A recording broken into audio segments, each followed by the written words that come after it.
Your business website is just like your house. And I want to use this analogy because it will help to break down all the different elements that go into a successful website or what a website needs and correlate that as an analogy to your house.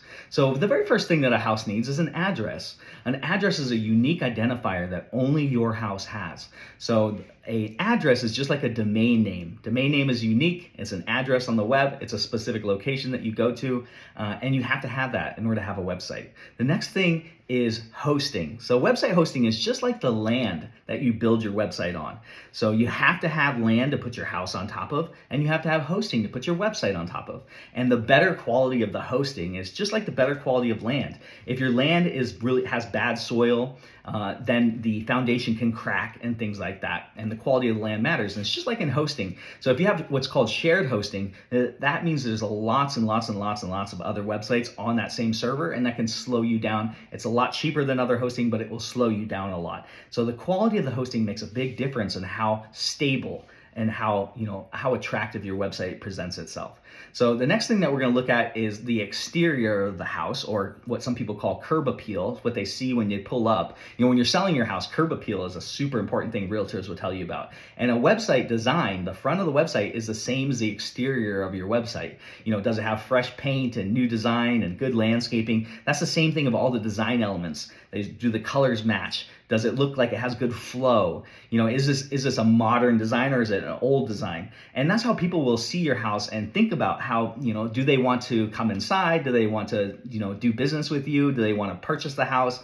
It's the same concept. The exterior of your house is just like the exterior of your website or the website design.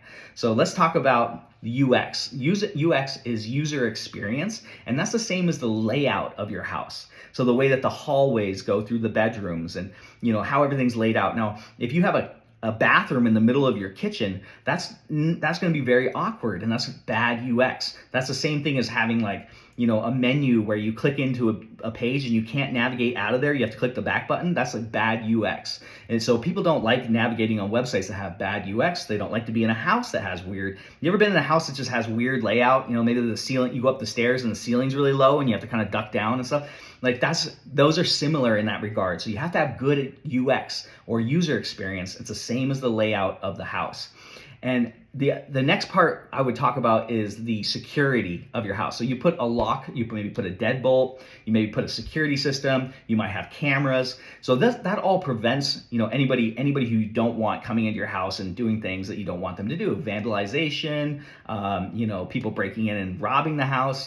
That's the same thing. Your website needs security as well. So on a website, we call these the SSL certificate that helps to prevent man-in-the-middle attacks from scraping data off your website. You need to have a good firewall, you need to have good backups, you need to update all your plugins and themes regularly. This is all security elements that you're hosting. If you're hosting yourself and you're not doing any things, or you don't know if you're doing any of these things, it's the same as having a really nice house full of very expensive things and leaving the front door just wide open, basically, because anybody can come in, and then you wonder why, everything's been stolen and the whole house is covered in graffiti.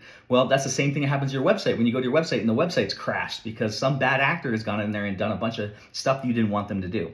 So that's really, really important. Now, the final thing I'm going to talk about in this analogy is the directions to your house. So is there clear signs, like the number on your house, the signs that someone would find to get to your house, or use GPS? And that's what we would, in the analogy, call SEO, or search engine optimization. For your website, if you have a beautiful website that works great, it has all these other things we talked about, but nobody can find it on the web, what good is that? And that's the same as your house. If you have a beautiful house and you're listing it for sale, but nobody can find it, everybody gets lost when they're looking for it, that's not good either. So you need good directions, or you need good SEO for your website.